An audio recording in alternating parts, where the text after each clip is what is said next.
se blaguer avec la population congolaise.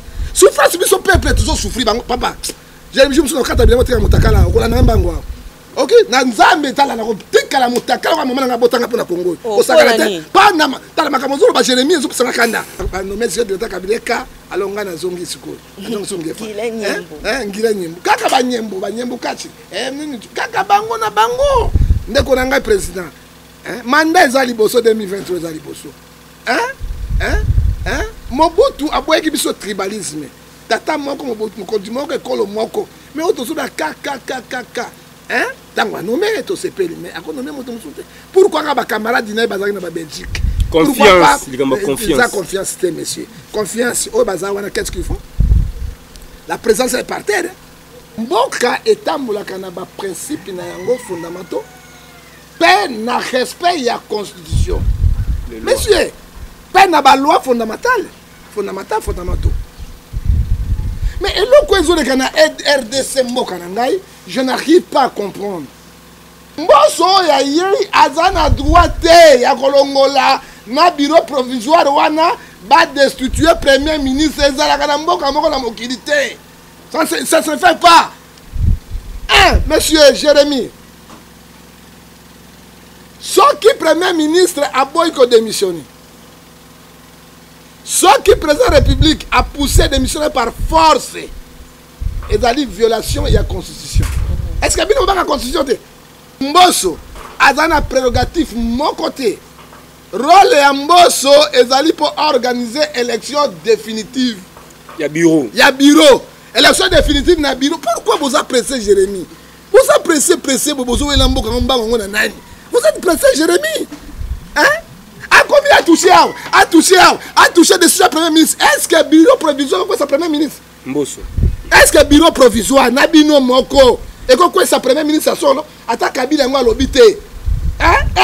Au moins il ne sacré et a reporté rien et vous avez l'oyenge na boulou yeke parce que tu vas même de bakoti ba José Makila oyo moto ya Kabila oyo Mikai bakoti na kati papa botala no eloko ndengo oyo président Félix ozo mona ke danger liboso na yote ba terroriste politique bakoti pemena lelo ngoy mulunda azo sibi jeba nzambe soki ngai fa 25 ans de prison tant azo bimama tokolo tu ebimi bango bazo bakoti ko na ninga kufa ale babimisa ka na Afrique du Sud mais président Félix azo zana benga na babimba azo zelani parce que babemba na ba Moïse Katumbi oyo azo luka poste premier ministre o mo solo ministre poste ya ministre de finance le quoi Manzembe Kweya asomba Ronaldo asomba pe nani Messi aya na bango na Manzembe wana.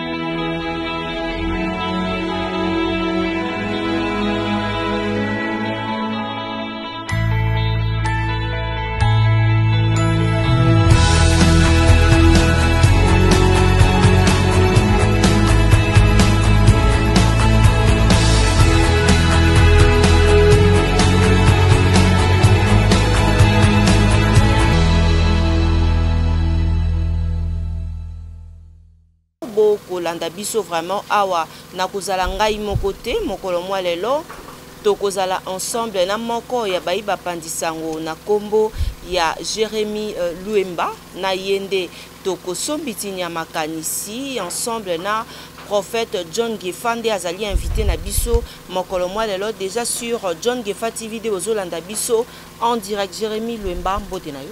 Mbote maman Tatiana également mbote na ba fanatique nyoso topé bato nyoso ba otala biso. Merci mille. Matondo mingi na yo les renards du désert. Voilà. Matondo mingi pe na bino banso ba bozali kolanda biso en direct awa tokozwa sika prophète John Gefa tokolobela mambi matali politique moi moke et juste après tokolobela matali vaccin pote ezali ekopesa bokono ya buka na bandeko na biso pona yango tokozwa moko ya bai o bako sepela pote ba yambaka bayo nyonso bazali ba ebosono na kombo ya sœur Mami Kabala tokoyamba pe mokomo, n'est-ce pas? Tout à fait, je crois que Bandeko Batala Rabiso, déjà Bayo Kaye, c'est une femme brave, courageuse, mais également sociale, parce qu'il y a eu des moyens, elle est investir en pour réparer, handicapé, soutenir, assister Bango. Je crois que, vu aussi pandémie, coronavirus, Covid-19, je crois, Maramouza Mingi. Vaccin à poto, bana mingi, ba rotina ba malformation, ba défaut physique, topé mental. Je crois que Torobenga maman pour que Amé Kopé ça soit ba piste de solutions pour parvenir à traiter Bandeko. Voilà, merci. Matondo mingi na yo, le renard du désert, tozwa directement prophète John Gefa to ebite avant que to banda émission na biso to bandara na lo sambo kasi bokulaka lo sako. Maman to banda na lo sambo parce que le sako ezali a mine ezali kafu pe ba lo sako to kopesa lelo kozapina manjenge ese bato mingi bakoya na mokato pe na manjange ezali wana pina ba panda ngani sango ya solo parce que soki omoni libanga na mai sali tubu loba ete libanga leko to banda na nzambe tata na lola totiki émission maboko na yo atiki le renard de désert oya suaka anyama na zamba aswa pe bato pe perde oyo na FCC atiki le susu Tatiana Osango motetelo leka loso pe na kati na pondu oya leka misunya makemba te nzambe sunga biso totiki ba diaspora so maboko na yo to ebete pelengende ko na kata coronavirus malade mosusu ebimi lisusu koleka coronavirus po tolobaki yango kolobatela bango sunga bango po balesa na biso babatela biso tabe bandeko bazokufa na kati na Bukavu oyo bazangi obateli ya solo Colossiens 127 verset 2 soki obateli te ezali pamba pesa mboka na biso kimia pesa boboto bolingo bosengo po totongola mboko na ndenge ekoki totiki mpe bapaster nyonso babungi nzela na maboko na yo mpe bayebi na nzela totiki mpe bakonduire ya pelengendu ya pays yango tobobo oyo tobengi yango pays de Gondwana kolo to gondonaka kaka te na suka bango baliaka biso toliaka te yawe banda na biso mpo osukisa na biso na kombo na Yesu Masiya oyo azali mpe mobakisi na bideko biso seko amen so tozalaki na bakatholike mpe bayeba kolanda biso bakoloba te okombo ya tata mpe ya mwana mpe elimo centre voilà. Prophète John Gefa ya yambo avant tokota na basujet wana tokobanda na mambima ematali politique lelo oyo mama pesi lo sako te tokolaka lo sako mozwi mpe mobola bola nanga lo sako oyo mpe na ndimbola po tango na mona ka mama tatena pembe na ngai na yoka mwa mwete komona Jérémie Lwemba le renard des airs na banga reçoit nga na mopende donc awa ezali manjange pe mokato pesi mbwambwa boy mama mozwi na mobola ba voisin mais baza na conflit abilia pona nini soki mozwi aye atondisi frigo na ye congélateur mbiti nyama mozwi ale mopara ya pamba na mbila alali nzala sikoyo mozwi alobi ngapi nazaka na sengo na nzoto na ngai mokolo moko te lokola ngapi naliaka te mobola azwi mbonda abandi kobeta de 18h te 1h du matin mozwi makelele leki na kosala na moto oyo ndenge nini oyo ya pamba oyo azangi ntina mpaka moko na mboka ayebi papa ndenge bozali bavoisin conflit ekosila te yo liaka otondaka na mbimbi olali manjange mokato na kati na ndako ozwi mama mwete mozwi kuna libumu esali fre miso paipai pesa epe bilia sikoyo mpe mozwi abandi kopesa mobola wana bilia mobola tanga bandi kolia yango atiki makelele ezolakisa nini mboka ezali ya biso bakongolais comment les autres gens les députés les parlementaires bagouverneurs baliaka kotonda biso babola na pasi yango tokotika bango na makelele te po totika makelele oyo bango mpe balesa biso soki bakolesa biso tokotika bango kimia mpe makelele efe bakolesa biso te makelele ekokontinue libela na libela bokulaka losako moto mbwa mobe na kingombe balobi nini moto azali nyama ya mabe motema na moto etikalaka pasi elinga moninga souffrir mpo asakanaka nango mais rendez-vous na biso na 2023 bokulaka losako losako ya misato mama baoyo bakozala mokolo wana et cause la cri na cri boy ba cause la mawa o balia ki batondi nani wana 2023 ezali rendez-vous monene beaucoup la kalosako baliaka bilia lisanga esenga ba courager soko za courager te okotonda te okolia ndenge nini mboko ezana ba courager ba mpuku bazali awa obato bengi bingetele azali na FCC azali na PPRD yo azongi na union sacrée tokolia tokotonda ndenge nini rendez-vous 2023 dasuki wana matondo mingi prophète John Gefa na kobanda na mituna Jérémy Luemba prophète John Gefa baïba député ya moko ya dynamique de l'opposition mosusu ya SID à Martin Fayulu donc mibale à la Mouka enfin basadere na union sacrée point de vue ya prophète John Gefa tango union sacrée okolobate mbutu mbutu eko salema eloko ya malonga eko bimakuna te kasi bayi député à la Mouka enfin balongo et pas Martin Fayulu pour que bakenda ko s'adhérer na union sacrée point de vue na yo mais yo ka moi député alongo pas Martin Fayulu yo ka moi ngopona nana teka ki Jésus c'était Judas l'Iscariote azaki 12 apôtres à Jésus maman oyebi Ecclésiaste chapitre 1 verset 10 likambo sikezate hein ozomona est-ce que ba député na balongo pas la Mouka bakay kuna ba comporter ni au moins union sacrée ezali quoi boîte ya Noé sangisa to ebisa ki no force union sacrée je te dis la vérité même les kabunda zolo bana il faut te privilégier batoyo bazana ba député belé ba député boso makana mongo hein ba député boso mabango na mbongo hein tango somi député na mbongo à tout moment ko changer position na ye à tout moment ko changer position na ye est-ce que ba député boso makana mongo motema wana lelo yo la union sacrée Kabila lingai ko banga makasi soka monaki présence ya Bemba pe présence ya Moïse Katumbi même ndenge papo ya zolo ba bango ni biloba loba mingi oyo ya bino de pesi wana to pour favoriser bato baza mais nani ba tena ba député ba na gaz de ba ta otamo na ba eti hein na zo biso sola na gaz de ana gaz de ba ta otamo mais soki Moïse kaka bon monaki ba expérience te papa hein ba ta zala ki yao match ni ba ta sai bato balandai parce que ba député ba somba bango na mbongo ba ta somba monsieur abate zani un bon jour comme président de la République ou premier ministre yango wana parce que la démocratie on a parti belé on a député belé ya za na part de Lyon hein azaka na mayela polo so bandakala mais biso na distraction la loi comme informateur moi je te dis comme Moïse Akei Bemba Akei c'est lui qui sera le premier mais bazongit hein même non papa t'as la politique en mboka bazo sakana biso on ne met pas les doigts dans les fesses des tortilles lingale lobibo batiaka mosapi li soko ya kobate soko te mosapi li soko ya koboko katana minu ya nzombo ekauka ezika soko te mosapi akati yo ça c'est blaguer avec la population congolaise souffrance biso peuple toujours souffrir papa j'ai vu muso kata bien motika mutakala okola na mbango OK na nzambe tala na kotika la mutakala kwa mama na botanga pona Congo osakala te pa na tala makamozolo ba Jérémie ezopsana kanda OK nous souffrons ce qui est dans le lobby, peuple dans le monde a souffert au Congo. Comment vous avez un bateau? Vous avez un moine à mouké? Vous avez un moine à mouké? Ça c'est quoi ça? 2023 rendez-vous. Alors Kabila montant banga bateau ni bal. Kabila na somba batité. Mais on va une union sacrée on a pas Kabila. Il n'a pas perdu. Hein? Alors banga Bemba ye na Katumbi. Mais je te dis aujourd'hui Kyungu na Bakatange. Basangana te avant Moïse aboya awa que basa sous relation.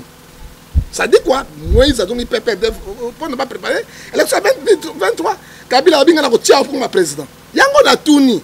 Politique congolaise qui est Kabila au Congo faisait des rois, président des présidents et pourtant il a travaillé ici pendant 21 ans, 18 ans plus 3 ans de son père, soit disons son père, mais mboka na mo potu. Mboka na mo potu. Alors ça dit quoi?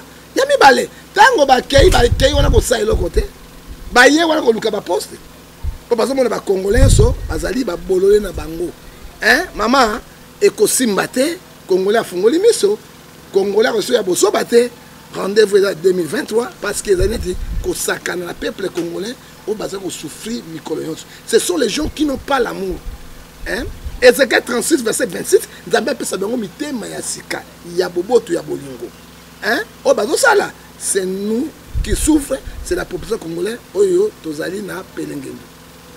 Prophète John Gefa bolobaki mingi que Vital Kamerhe na prison et à Makala te na moi lelo akolongwa dirkab te enfin président Félix Auti koti ya lisusu Gilan Nyembo oya zalaki moko ya bayu UDPS na mboka ya Belgique lelo yende moto a ko remplacer Vital Kamerhe lokola directeur ya cabinet kasi motuna ezali ya kotuna.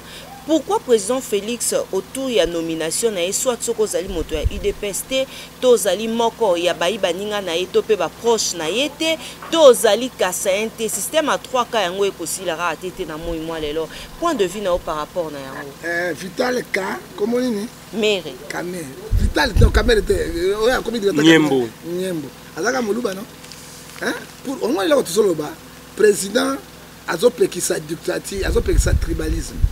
Mais ce qu'il fait là, c'est la dictature tout fait. Ils allaient tribalisme tout fait. Pourquoi belé à bateau, bazali kaka bateau, baka bundi, baka beya, baka bateau na présidence de la République. Ça dit quoi? Yo mona na mboka nini na mukili mobimba.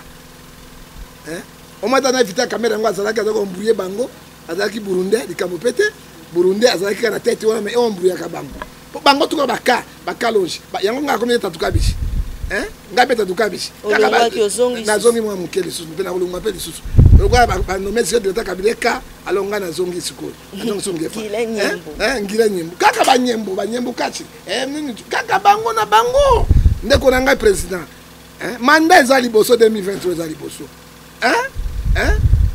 Mobutu aboyeki biso tribalisme.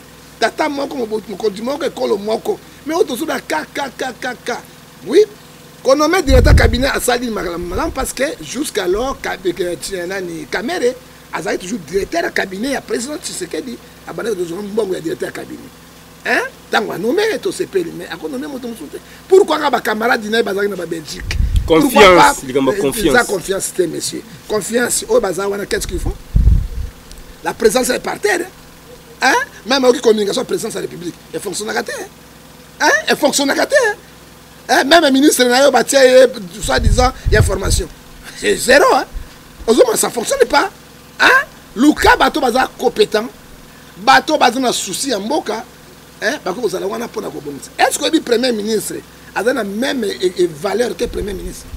Directeur cabinet président. Même équivaut. Conseiller à présidence. A la même niveau na ministre. Même salaire, même niveau, même avantage. C'est la même chose. Alors, on a aussi la biso, on a toujours comprendre le TPD. Le président, il faut s'appeler reconnaissant. Dans un pays, ça katinaye.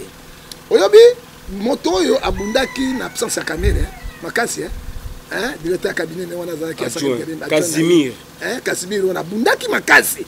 Pourquoi pas que, après ces chances, comme titulaire? Hein? Est-ce qu'il y a un conflit aussi de Bimaka? Yangoan. Parce que ya yebi, à travailler na Kamerhe, a yebi, tu sais très bien. Comment moto mususu? Po bayaka wana bayibi ata ko commenter bayibi eloko te ka français bango apoto wana eloko te akoporter rien. Pourquoi apesa qui comme titulaire? C'est ça le conflit. On ne dirige pas les pays avec les conflits. Hein? Si on dirige les pays avec conflit, avec tribalisme, mabe kota kana mboka mingi yango ebimisaka bake.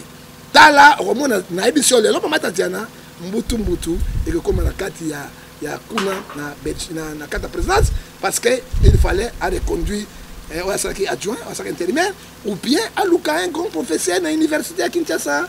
La crise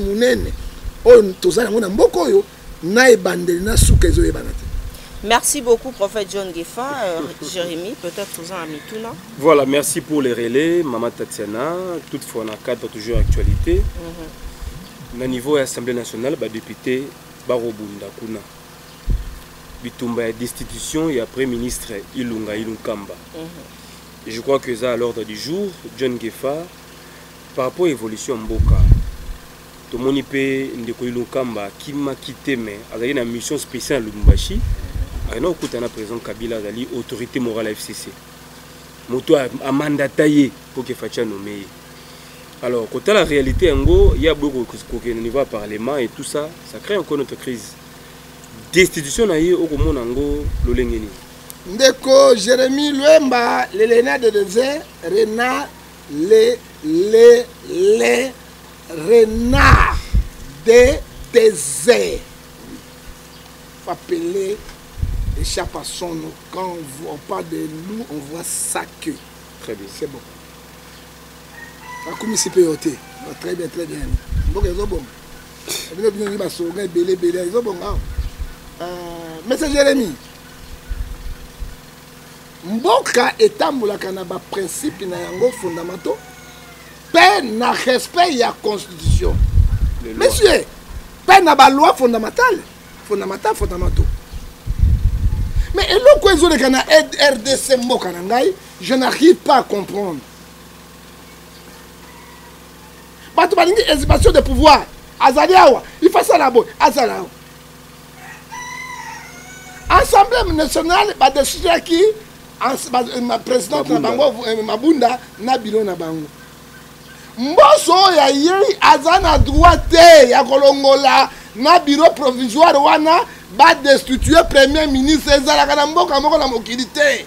Ça se fait pas. Ça il te mélange juriste moko ya ngata ta constitution to kota na yango ezalaka na ngo te. Monsieur ya bureau provisoire ezani.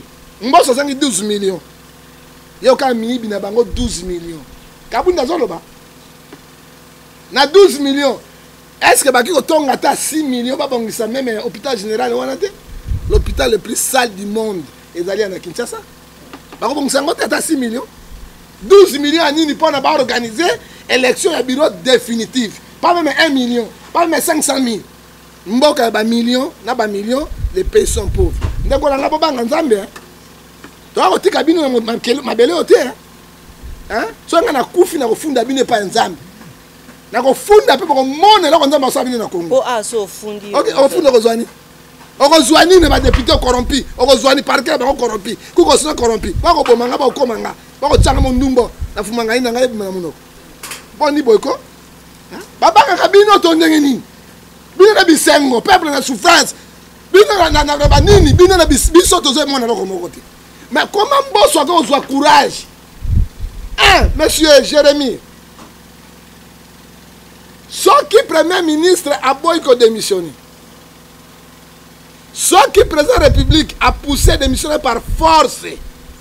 Et dans la violation de la constitution. Est-ce qu'il y a une constitution? Moubarak a pas une constitution. Aussi Moubarak en Égypte.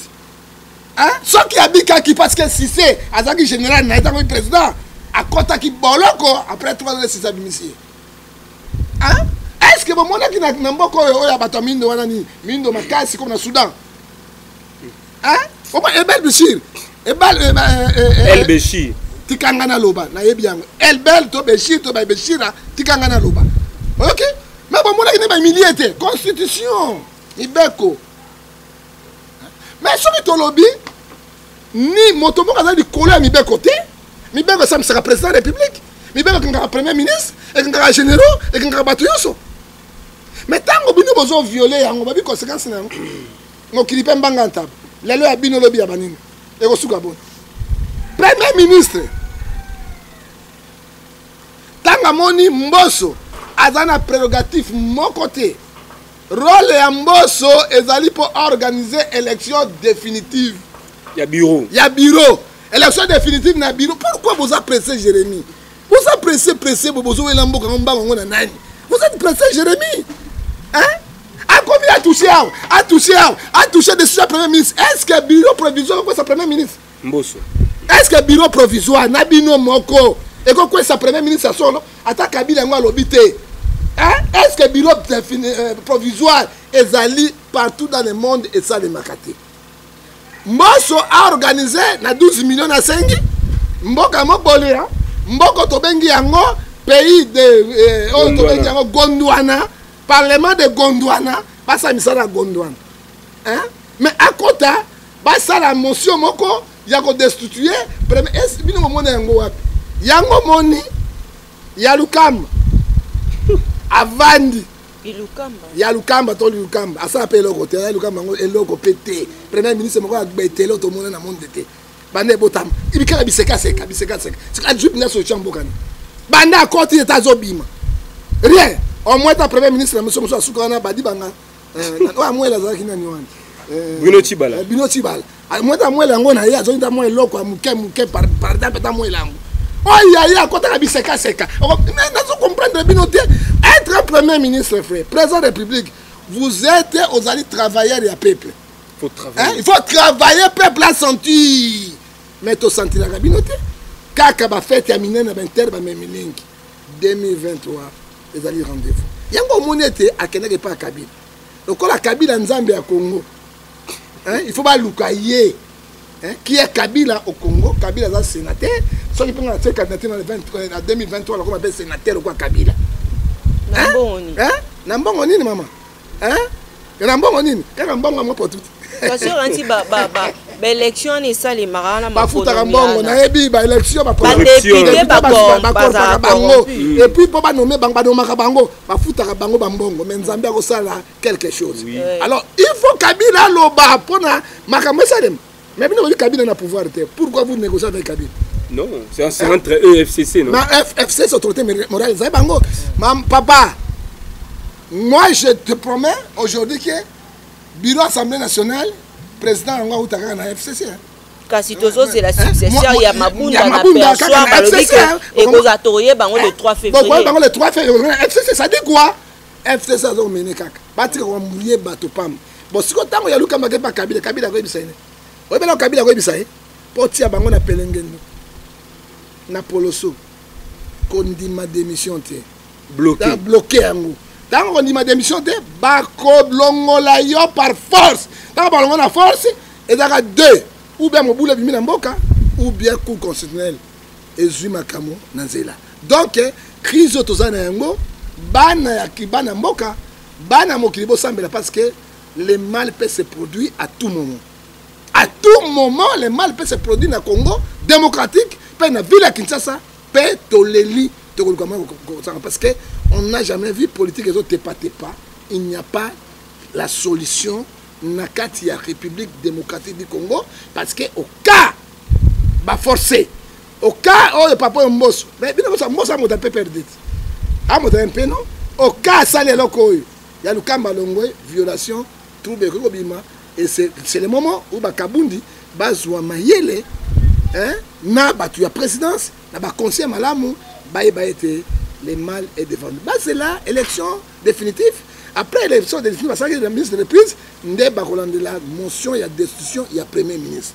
Mais tant que vous avez un bango pour que vous avez un et que vous avez un malamuté. Et puis, maman, pendant ce qui ça, quand il y a union sacrée. Moi, je te dis, Proverbe 24, verset 20, le bonheur n'existe pas dans les maisons des méchants. Et au moins, union sacrée, et à reporter rien, et vous avez l'oyenge na boulou yeke, parce que vous avez même de bakoti, José Makila, oyo moto ya Kabila oyo, Mikai bakoti na kati, papa botala no eloko ndengo oyo, président Félix, ozo mona ke danger liboso na yote, ba terroriste politique bakoti pemena ye, ba gros mafiateur, on va vendre cette économie à Congo à zéro par terre. Hein? Parce qu'il faut filer. Même pas à ton ministre, à ton PDG.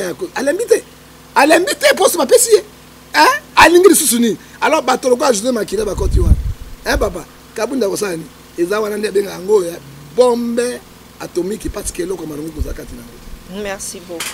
Voilà. Pour notre paraphraser, on peut quand même retenir que il y a un des autres bien organisés autour de cela Parlement, mais rapidement pour faire un mot par rapport à la condamnation, il y a Daniel Ngouemulunda, 3 ans de prison ferme. On nous signale que nous avons commis 3 ans de prison. C'est vrai, que Moni Georges Kapiamba Kokomayango, mais nous avons 3 ans. Tozo e bango lelo.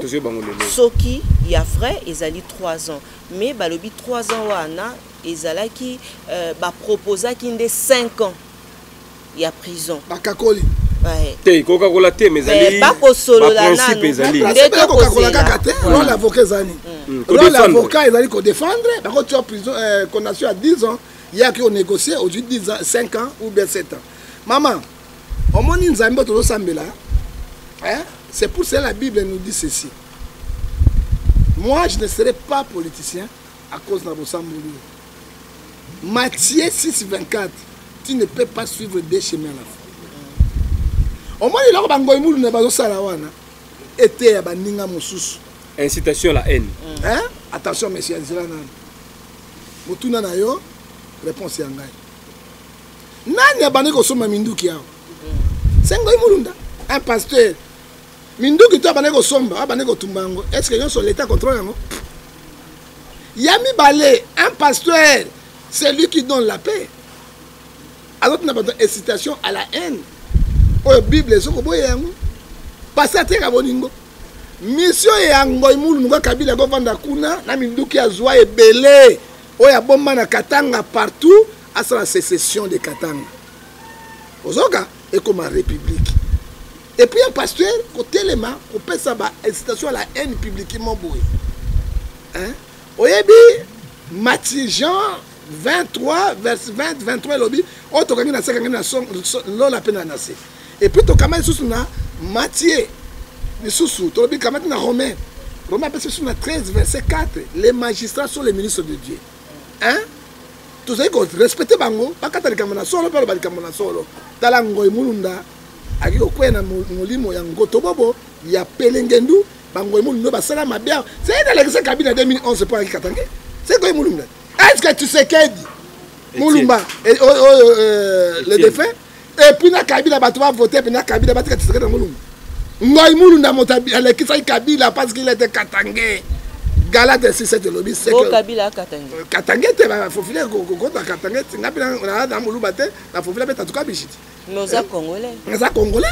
Hein? Mais na tata je tuka bishiti na kabila congolais mais Kabila c'est rwandais. C'est rwandais tout fait il n'est pas congolais. Infiltration ya biya ya bayaka na Kabila le père. Ozomona biya ya bayaka na Kabila le père. Il faut dire la vérité.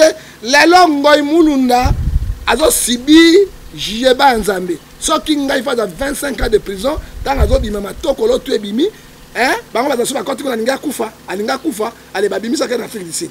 Justice est là solo équitablement parce que ba tel bateau hein bazali bateau mabe au Congolais na pasi à cause de bango imu les pasteurs comme moi na ko linga mabe na yete mais na ko condamner les Ephésiens 5 verset 11 mabe o ya sala yango ezo futa ya kasine ni soka tena lobi bo Kabila na l'autre côté.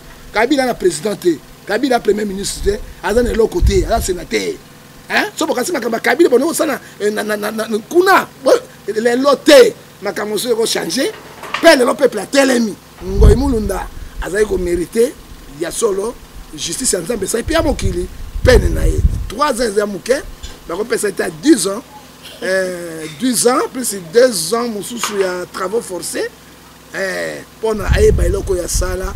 Et puis, aïe ba été, oye ba kangi on a se, Matthieu Jean 23 20, ba kangi likolo ba fungo penanse. Okoli ezali bango imulunda bazali auteur na yango.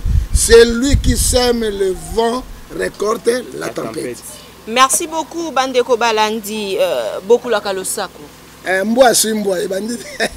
Mboa suimboa toko clôturer na ba question matali politique la muka enfin Fayulu elongo na coordination ya Lamuka bauti ko sala lokasa pona koloba te esengeli na bemba pe katumbi balongo la soni baloba na bayi Congo manité balongwe Lamuka parce que tango bakozonga lisute bavanda pour la deuxième fois wana nde kozala moto parce que wana ko risquer te batanga te balongoli bango na Lamuka sika penza na miso boye po lokola bango na Lamuka bango bakeye déjà na union sacrée et sengélité était pour servir 2 mètres à la fois.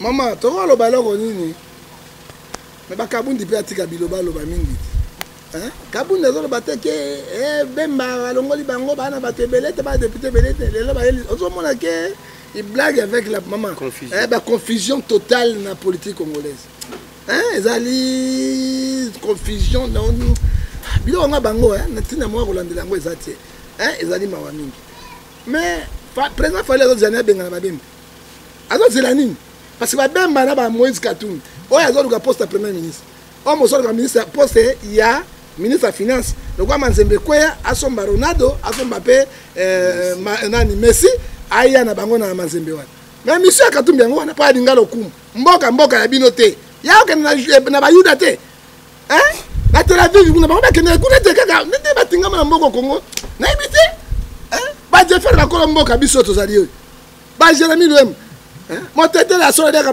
pondu na mafuta bango biso tobetaka ntango kabiyaya kaka biyaya oyo azonga Rwanda te oyo akende Tel Aviv te kaka awa mais est-ce que le président Fayoulou Amos 3 dit ceci la Bible c'est notre constitution deux hommes ne marchent ensemble être convaincus bato ba yeso ba yokani te bakabwa ozolinga bokabwa na lisuni bato la si position na bango o wana ba benga ba coopérant wana ba grand coopérant o bino benga bango mosusu anani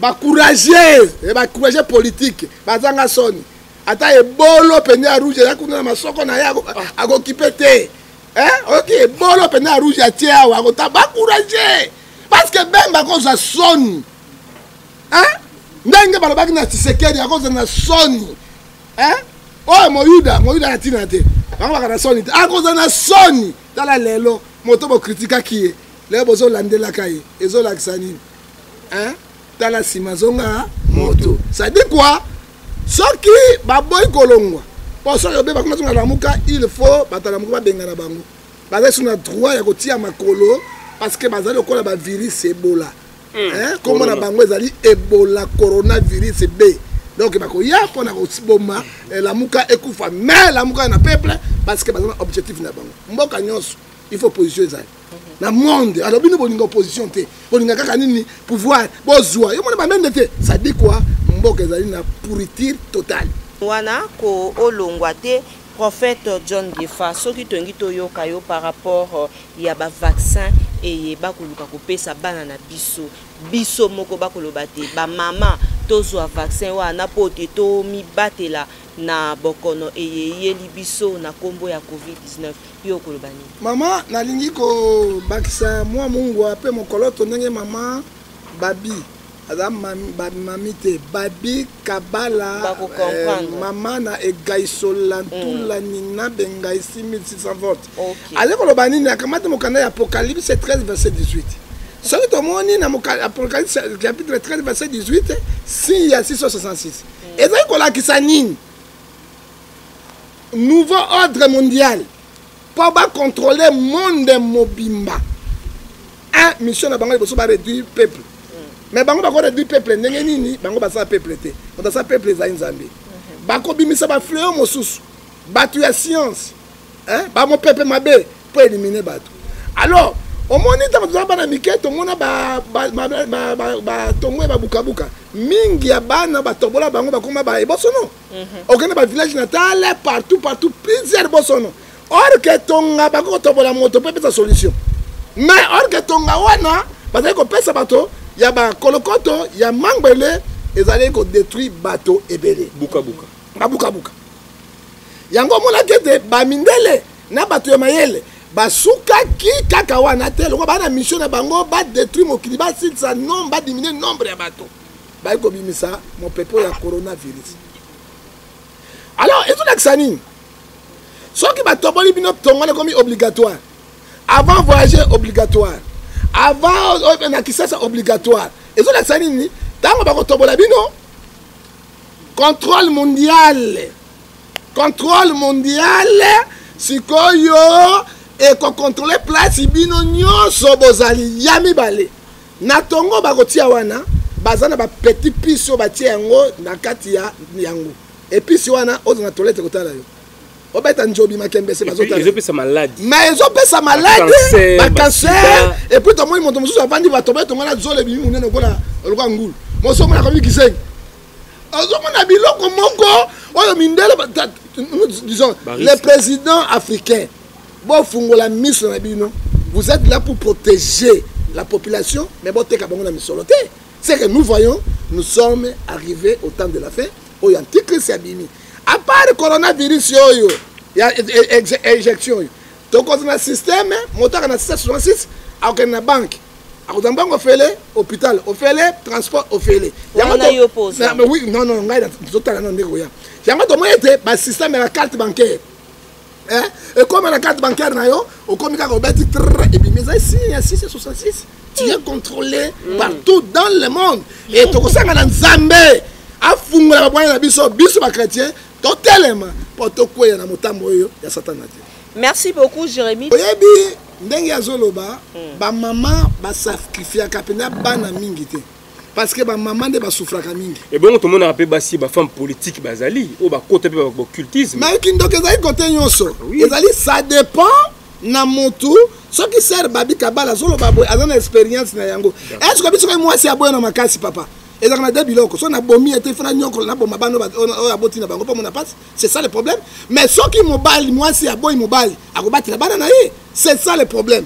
Et les autistes wana na bato e bosono mingi babota maka mabete parce que la Bible nous dit Jacques chapitre 1 verset 13 nzambe alukira moto mabete akotante moto te. Ezali ba confortiste na biso, ba poste na biso, poste ya kozwa kindoki na biso, mabe na biso nde ebebisaka bana. Yango mona kete mama oyo babi kabala atelemaki kotala eloko ya mwana lelo so mwana bandi koloba moto bandi koloba te azana 18 bandi koloba abundeli na ba prière akimake pa nzambe na Matthieu 11:28 nzambe apesi eyano yango to ba ete to décourager bato ya bandoki to décourager ba misalo ya bakisi ya sacrifice ko sacrifier ka bana ko sacrifier ka basi ba mort subite à cause ya mbongo na 1 Timothée chapitre 6 tolobi yango na verset 10 Dieu les condamne. Merci Naba équipe rédactionnelle bazali ko accompagner biso pona musala Stanley musala no ka ko sabo no compate salongo lobani ozobeta beta tokoba matondo mingi. Merci Pasteur Fiston, merci na Jérémy Bobois, l'homme de Libandi. Merci Nayo Michael Mikandeke, merci na Bakongo Mani, merci en tout cas na bandeko na biso pe parce que ba chaîne ezebe ngefa pour que to silisa mbela na yo ezali nini po to comme na suka ya émission na biso. Bon mbela na nga ezali ndenge mama babi kabala lobi ba to kanga bango na ndako ya mitu minene miso ebima auto sacrifier bango batika bango ti ba pe batuti parce que to sacrifier to mbongo. Alors au monde na zoka verset oyo Matthieu 16 verset 25 à 26 à quoi c'est un nom de gagner tout le monde super national. Batika bango baza bikela mwanzambe pote nzambe ayibi bango et mama pona suka tokopesa mbote na bon anniversaire na Jaden Jose Mafula na kati na Belgique bon anniversaire 12 ans nzambe apambola mwana évangéliste ya cité des Oliviers Kolo penza apambola bon évangéliste c'est Guigui Kabouya voilà.